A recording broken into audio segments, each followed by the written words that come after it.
کئی دفعہ D C کو میں آفس میں گیا ہوں، ملاقات نہیں ہو رہی،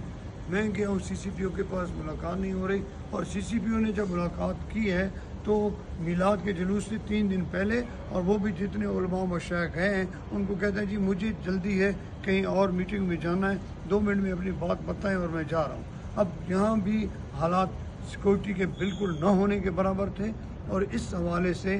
میں سمجھتا ہوں کہ یہ سارے کا سارا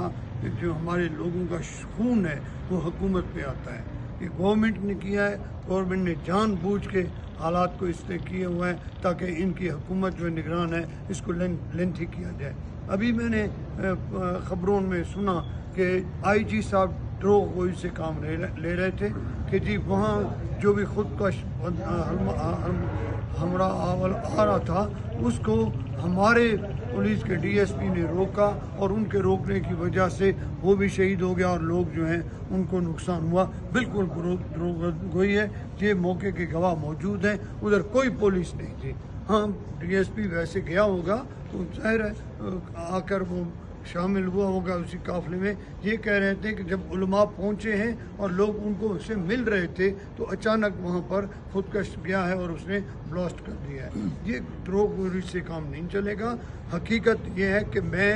اپنی جماعت کی طرف سے اعلان کر دیا ہے کہ پورے پاکستان میں 3 دن کا ہم سوگ بھی کر رہے ہیں، پورے پاکستان میں ہم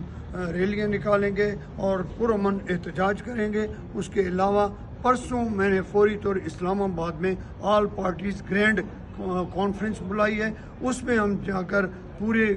دنیا کو جا کر اپنا کیس پیش کریں گے کہ ہمارے ساتھ یہ زیادتی کیوں ہو رہی ہے۔ یہ کئی مرتبہ ہو رہا ہے اور ہمارے ہی لوگوں کو مارا جا رہا ہے اور اس کے بعد پوچھنے والا کوئی نہیں ہے۔ اب آپ خود اندازہ لگائیں کہ گورنمنٹ وزیر اعلیٰ تعزیت کر رہا ہے، مذمت کر رہا ہے، ان کو یہ فکر نہیں ہے کہ جو لوگ مریض پڑے ہوئے ہیں ان پر بھی خرچ ہوگا، ان کے بھی اخراجات ہیں، جو لوگ شہید ہوئے ہیں ان کے پیچھے بچے یتیم ہو گئے ہیں، ان کی بیویاں بیوہ ہو گئی ہیں، ان کے گھر کا کیا حال ہوگا۔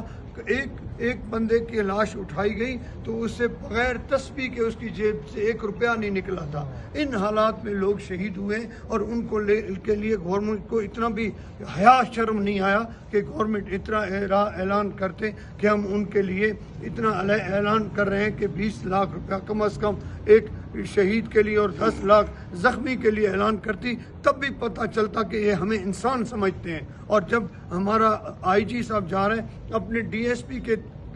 جنازے میں تو جا رہے، دوسرے انسان مسلمان نہیں تھے کہ کسی کے جنازے میں شرکت کر کے اشک شوئی کر لیتے۔ ہماری حکومت بالکل ڈیمیج ہے، سارا کچھ ہمارے ساتھ یہی کر رہے ہیں اور ان کی وجہ سے ہوا ہے۔ ان لوگوں نے ہمیں بالکل یتیم اور نادار سمجھا ہوا ہے اور ملک کا سمجھا نہیں ہے، نہ ہی مسلمان سمجھتے ہیں۔ حضور کا دن ہے، آقا پاک صلی اللہ علیہ وسلم کی ولادت باسعادت کا دن ہے، ہر بندہ خوشی سے اپنے معصوم بچوں کو لے کے نکلتا ہے، اور اگر اس طرح سے ان کی سیکورٹی لیپس ہوگا تو ظاہر ہے کئی معصوم بھی شہید ہوں گے، کئی لوگ شہید ہوتے رہیں گے، لیکن ہم اپنے موقف سے ہٹنے والے نہیں ہیں۔ یہ اگر چاہتے ہیں کہ شاید یہ اہل سنت والے یا رسول اللہ کہنے والے نبی پاک صلی اللہ علیہ وسلم کا میلاد نہیں منائیں گے یا جلوس کے لیے نہیں نکلیں گے، یہ ہو نہیں سکتا۔ ہمارے معصوم سا بچہ بھی زندہ ہوگا، وہ باہر نکل کر آقا کی خوشی میں نکلے گا انشاءاللہ۔ یہ سلسلے جاری رہیں گے، اور یہ شہید جب ہوتے ہیں ان کے خون سے ہزاروں عاشقان مصطفیٰ پیدا ہوتے ہیں، ان کا خون رگ لائے گا انشاءاللہ۔ وہ شہید ہیں، رسول اللہ صلی اللہ علیہ وسلم کے جھولی میں ہیں، ان کی پناہ میں ہیں۔ اللہ تعالیٰ ان کے درجات کو بلند کرے اور ان کے پسماندگان کو صبر جمیل عطا فرمائے، اور ہماری دعا ہے کہ مریضوں کو اللہ شفا عطا فرمائے۔